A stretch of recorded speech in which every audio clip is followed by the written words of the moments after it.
Good evening. आज हम लोग करेंगे chapter 6 anatomy of flowering plants. Anatomy हम बोलते हैं study of internal structure. Internal structure मतलब टिश्यूज के बारे में पढ़ना, इसको एनाटमी बोलते हैं। जैसे सेल्स है, सेल्स ऑर्गेनाइज होकर टिश्यू बनाते हैं, टिश्यूज ऑर्गेनाइज होकर ऑर्गेन्स बनाते हैं। और जैसे सभी को पता है different organs have different internal structure. अब इसमें आते हैं कि टिश्यूज क्या होते हैं। Group of cells similar or dissimilar have a common origin, perform a common function। इसका क्या मतलब है, जितने भी ग्रुप में सेल्स हैं उन सब का जो ओरिजिन है वो सेम होना चाहिए, कॉमन होना चाहिए और उन सब का फंक्शन कॉमन होना चाहिए। अब इसमें टाइप ऑफ टिश्यूज क्या क्या आते हैं। टाइप ऑफ टिश्यू जो प्लांट्स में है वो है मेरिस्मेटिक टिश्यू और परमानेंट टिश्यू। हमें यही दो पढ़ने हैं। मेरिस्मेटिक टिश्यूज क्या होते हैं, सेल कंटिन्यूसली डिवाइडिंग। पहले हम सिर्फ मेरिस्मेटिक टिश्यू पढ़ लेते हैं, उसके बाद परमानेंट पढ़ेंगे। बुक में दोनों मिक्सअप होके दे रखा है, वो बहुत कंफ्यूजिंग हो जाएगा। एनसीईआरटी में लाइंस मार्क कर लेंगे कि कहाँ पे क्या लिखा हुआ है। मेरिस्मेटिक टिश्यू में क्या होता है, सेल कंटिन्यूसली डिवाइडिंग, मतलब सेल्स कंटिन्यूसली डिवाइड होते रहते हैं। और वैसे ये बना कौन से वर्ड से, ये ग्रीक वर्ड से बना है। ग्रीक वर्ड मेरिस्टोस से बना है। मेरिस्टोस का मीनिंग होता है डिवाइड, डिवाइडेड। अब ये जो मेरिस्मेटिक टिश्यू होते हैं ये इमेच्योर होते हैं और अनडिफरेंशिएटेड सेल्स होते हैं। इनमें सेल्स जो होते हैं वो स्मॉल होंगे, वैक्यूल एब्सेंट होगा, मेटाबॉलिकली एक्टिव होंगे, डेंस साइटोप्लाज्म होगा, प्रोमिनेंट न्यूक्लियस होगा, प्लास्टिड एब्सेंट होंगे, थिन सेल वॉल होगा। सेल वॉल जो होगा वो सेल्यूलोसिक होगा, मतलब सेल्यूलोज की सेल वॉल बनी होगी। ओनली प्राइमरी वॉल, इसमें सेकेंडरी वॉल एब्सेंट होती है। इंटरसेलुलर स्पेस एब्सेंट होता है। इसकी सारी चीज़ें जो इम्पोर्टेंट है वो देखो। ये क्या है, कंटिन्यूसली डिवाइड होते रहेंगे सेल, सारे के सारे इमेच्योर और अनडिफरेंशिएटेड सेल्स हैं। इनमें जो सेल्स हैं वो स्मॉल होंगे, वैक्यूल एब्सेंट है, मेटाबॉलिकली एक्टिव है, डेंस साइटोप्लाज्म है, प्रोमिनेंट न्यूक्लियस है। बाकी प्लास्टिड एब्सेंट है, थिन सेल वॉल है, सेल्यूलोसिक है। और प्राइमरी वॉल होगी, सेकेंडरी नहीं होगी। इसमें सेकेंडरी नहीं होगी, इंटरसेलुलर स्पेस नहीं होगा। अब जो परमानेंट टिश्यूज होते हैं उनमें क्या होता है, cell lost power of division, मतलब जब सेल्स अपनी डिवाइड करने की पावर को खो देते हैं तो वो परमानेंट टिश्यू होते हैं। जैसे हमारी बॉडी में भी क्या होता है कि जैसे जो हमारी ग्रोथ है वो ऐसा नहीं है ना कि लाइफ टाइम बढ़ती रहेगी। एक टाइम आता है जब हम उसके बाद ग्रो करना बंद कर देते हैं। तो ऐसे ही इनमें परमानेंट टिश्यू होते हैं, उसमें क्या होगा कि जो सेल्स होते हैं उनमें डिवीजन पावर लॉस्ट हो जाती है, वो होते हैं परमानेंट टिश्यू। उनमें क्या होगा, स्ट्रक्चरली फंक्शनली स्पेशलाइज्ड होंगे, डिफरेंशिएटेड होंगे। सेल्स जो होंगे वो लार्ज होंगे, वैक्यूल प्रेजेंट होगा। मेरिस्मेटिक टिश्यू में वैक्यूल एब्सेंट था, इसमें वैक्यूल प्रेजेंट होगा। मेरिस्मेटिक टिश्यू के सेल स्मॉल थे, इसके लार्ज होंगे। इसमें क्या होगा, इंटरसेलुलर स्पेस हो भी सकता है और ऐसा भी हो सकता है कि ना हो।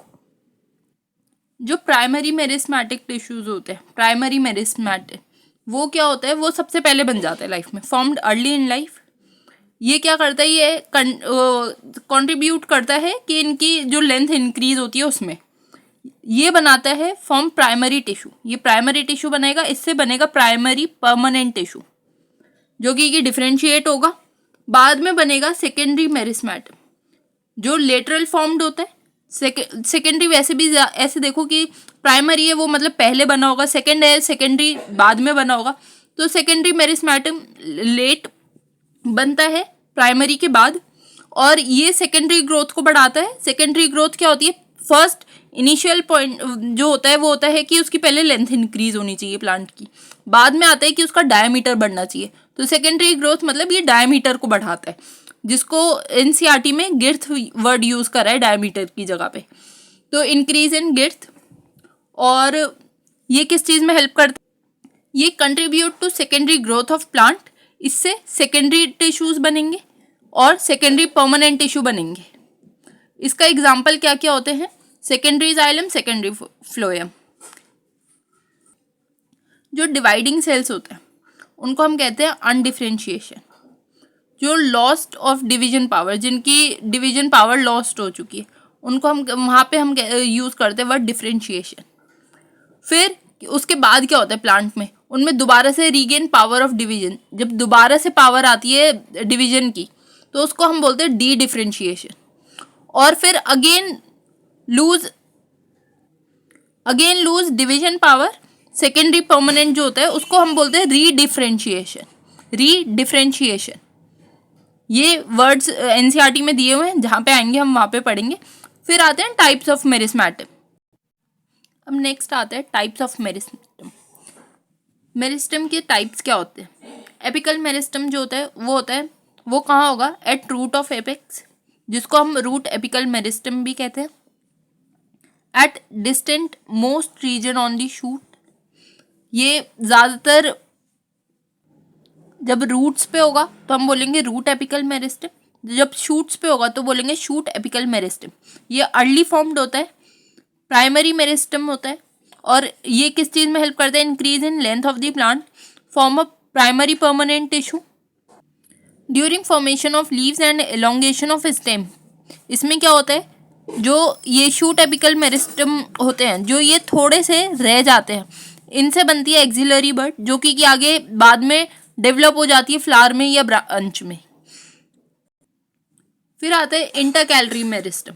इंटरकैलरी मेरिस्टेम का होगा प्रेजेंट बिटवीन मेच्योर टिश्यूज, ये हमेशा मेच्योर टिश्यूज में होगा। प्राइमरी मेरिस्टेम होता है, ये भी increase in length of the plant इसमें काम करेगा, और ज़्यादातर ग्रासेस में होगा।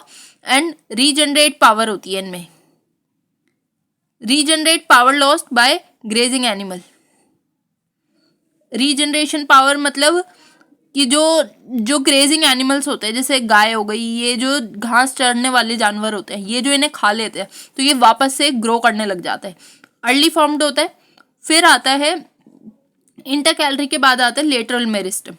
लेटरल मेरिस्टेम होगा सिलेंड्रिकल होगा, ये होता है mature lateral region of root and shoots. ये क्या करता है? ये सेकेंडरी ग्रोथ में हेल्प करता है, मतलब उसका डायमीटर, उसकी चौड़ाई बढ़ाने के काम आता है। और प्रोड्यूस वुडी एक्सिस, ये जो पेड़ का तना देखा है, वो जैसे जैसे चौड़ा होता जाता है तो वो पूरा लकड़ी का बहुत भारी मोटा होता जाता है, तो ये उस चीज़ में हेल्प करता है। अब इसमें कोर कैम्बियम, इनके एग्जाम्पल क्या क्या है? कोर कैम्बियम किसका है? ये लेटरल मेरिस्टेम है, सेकेंडरी मेरिस्टेम है। लेटरल और सेकेंडरी मेरिस्टेम का एग्जाम्पल है। इंटरफेसिकुलर कैम्बियम लेटरल है, सेकेंडरी मेरिस्टेम का एग्जाम्पल है। उसके बाद इंट्राफेसिकुलर कैम्बियम लेटरल है, लेकिन वो प्राइमरी का एग्जाम्पल है, प्राइमरी मेरिस्टेम का। ये सारा एनसीईआरटी में दे रखा है, एनसीईआरटी में जहाँ दिया है वहाँ पे भी मार्क करेंगे। All lateral meristem contribute in secondary growth, जितने भी लेटरल मेरिस्टेम है सारे के सारे सेकेंडरी ग्रोथ में कंट्रीब्यूट करते हैं। ये यहाँ पर, अब यहाँ से हमें टाइप्स पढ़ने, टाइप से पहले जितना पढ़ लिया उतना एनसीईआरटी में मार्क करते हैं। फर्स्ट लाइन तो सबसे इम्पोर्टेंट यही है, एनाटमी क्या होती है? एनाटमी होती है कि किसी भी चीज़ का इंटरनल स्ट्रक्चर के बारे में पढ़ना। ये जो मार्क करा हुआ है, internal structure and functional organisation of higher plants. ये जो हमने टिश्यू पढ़ा था, group of cells having common origin usually perform a common functions. जो different plant is made up of different type of tissues. जो दो मेन टाइप है वो है मेरिस्टेमेटिक एंड परमानेंट टिश्यू। ठीक है, अब इसके बाद है मेरिस्टेमेटिक टिश्यू। मेरिस्टेमेटिक टिश्यू में क्या आएगा? ये भी मेरिस्टेमेटिक टिश्यू के हमने 3 टाइप पढ़े, एपिकल, इंटरकैलरी और लेटरल। अब ये एनसीईआरटी में कैसे लिखा हुआ है? Different kind of meristematic, the meristematic occur at the tip of root and shoot, जो टिप्स पे होगा रूट और शूट की, जो produce primary tissue called apical meristematic. ये याद रखना कि ये हमेशा रूट टिप्स पे होगा, tips of root and shoot, और ये प्राइमरी टिश्यू से बनेगा। इसको बोलेंगे हम meristematic, apical meristematic. Root apical meristematic occupy the tip of root, while the shoot apical meristematic occupy distant most region of the stem axis। ठीक है, जो ये तो कॉमन है कि जो रूट एपिकल मेरिस्टेमेटिक है वो कहाँ होगा? टिप ऑफ रूट्स पे होगा, और जो शूट है वो शूट के स्टेम के एक्सिस पे होगा। अब इसमें क्या होता है कि ये अभी हमने थोड़ी देर पहले पढ़ा कि during the formation of leaf and elongation of stem, कुछ जो सेल्स होते हैं वो पीछे रह जाते हैं। जो रह जाते हैं वो एक्सिलरी बड बन जाती है। वहाँ से वो जो एक्सिलरी बड है वो कैपेबल होती है ब्रांच या फिर फ्लावर बनाने के।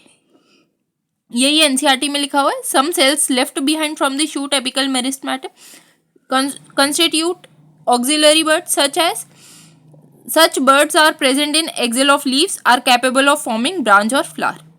फिर आती है इंटरकैलरी। इंटरकैलरी अभी बताया कि ये कहाँ होगी, meristem which occur between the mature tissues. जो मिच्योर टिश्यूज में होगी वो होगी इंटरकैलरी। ठीक है, एपिकल कहाँ होगी, tip of root and shoots. Intercalary कहाँ होगी, इंटरकैलरी होगी between mature tissues.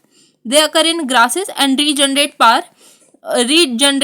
Part removed by the grazing herbivores. इनमें क्या होता है कि जो पार्ट जानवरों ने, इन्होंने चरने वाले जो जानवर होते हैं, ग्रेजिंग एनिमल्स होते हैं, जिन्होंने वो पार्ट खा लिया है, चाहे वो घास हो या फिर कोई शूट हो, वो जो पार्ट खा लिया है वो दोबारा रीजनरेट हो जाता है। Both apical meristem and intercalary meristem are primary meristem. ये अभी हमने थोड़ी देर पहले ही पढ़ा था एग्जाम्पल्स में कि प्राइमरी मेरिस्टम के एग्जाम्पल क्या होंगे, एपिकल मेरिस्टम, इंटरकैलरी मेरिस्टम। ये इंपॉर्टेंट है, ये याद रहना चाहिए, ये पहले भी नीट में आया है। प्राइमरी का और सेकेंडरी के एग्जाम्पल्स। प्राइमरी मेरिस्टम के एग्जाम्पल क्या क्या होंगे, apical meristem, intercalary meristem, because they appear early in life. ये क्या करते हैं, सबसे पहले लाइफ में यही आते हैं, and formation and contribute to the formation of primary plant body.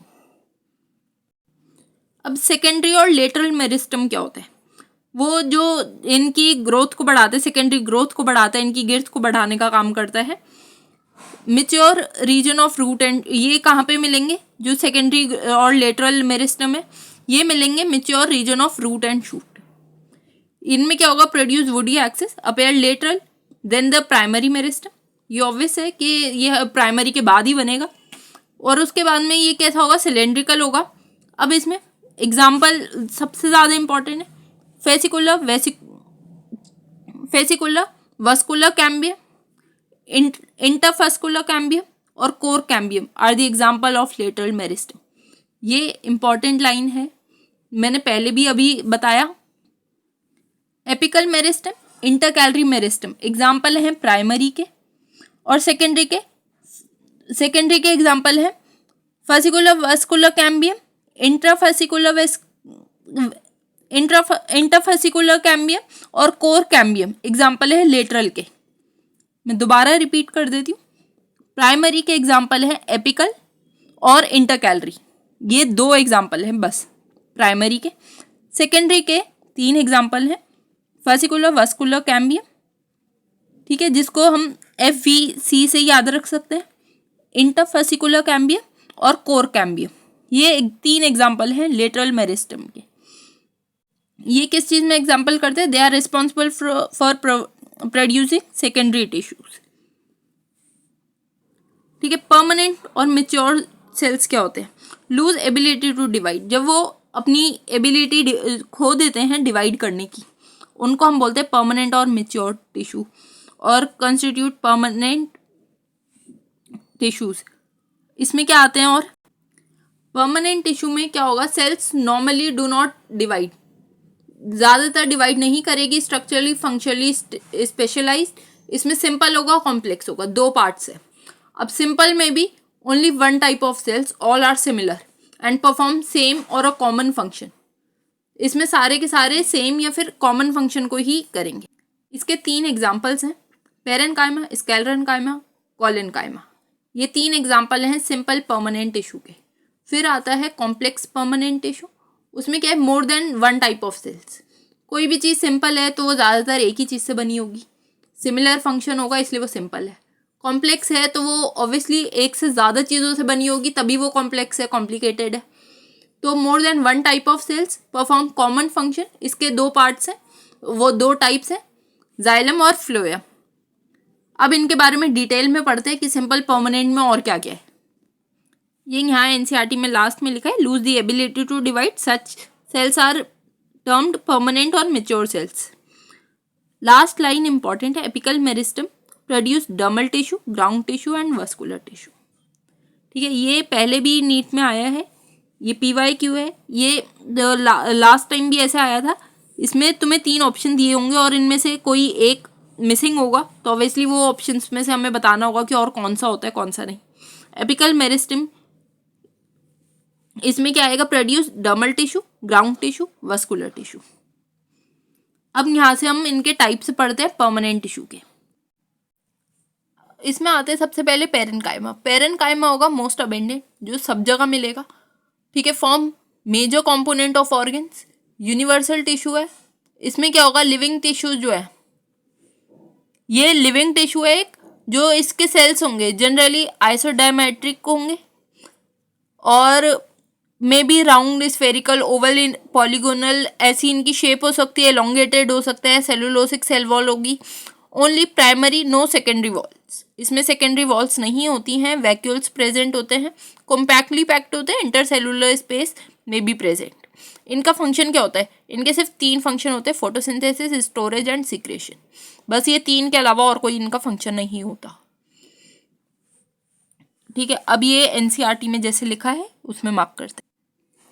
Parenchyma forms a major component within, parenchyma form the component within the organ, isodiametric होगा, spherical, oval, round, polygonal, elongated shape होगी और जो cell walls हैं वो बहुत thin होंगी, cellulose की cell wall बनी होगी और इंटरसेलुलर स्पेस होगा, आइदर क्लोजली पैक्ड और हैव इंटरसेलुलर स्पेस। फंक्शंस इसके फोटोसिंथेसिस, स्टोरेज और सीक्रेशन, बस ये 3 फंक्शन होते हैं। इसके बाद आता है कोलेनकाइमा।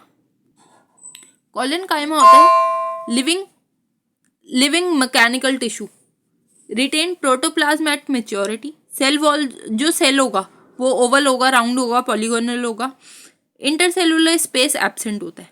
सेल वॉल थिकेंड होती जाती है कॉर्नर से due to deposition of cellulose और हेमीसेलुलोज पेक्टिन होती है, इसमें लिग्निन एब्सेंट होता है। ये क्या करते हैं, provide mechanical support to growing part of the plant like young stem and petiole of leaves. इसमें क्या होगा कि इसमें जो क्लोरोप्लास्ट होता है वो फूड एसिमिलेशन का काम करेगा, found either as a homogeneous layer or patches. Homogeneous क्या होता है, होमोजीनियस मतलब जो पूरा मिक्सअप हो गया हो, जो पूरा जैसे होमोजीनियस मिक्सचर्स होते हैं वो क्या होते हैं कि उसमें कोई भी चीज़ अलग अलग ना हो, पूरी अच्छी तरह घुल गई हो, तो वो होमोजीनियस लेयर या तो पूरी एक ही टाइप की होगी या फिर पैचेस में होगी, वो थोड़े थोड़े कहीं कहीं पे होगा और कहीं पे नहीं होगा, ऐसा होगा पैचेस में। अगर बिलो एपिडर्मिस, बिलो एपिडर्मिस क्या होता है, हमारे हाइपोडर्मिस की लेयर होती है, तो ये जो है एपिडर्मिस के नीचे बनता है। In young dicots, in young dicot stem it is absent in monocot, ये मोनोकॉट में नहीं बनेगा। बस ये हो गया कोलेनकाइमा यहाँ तक कंप्लीट।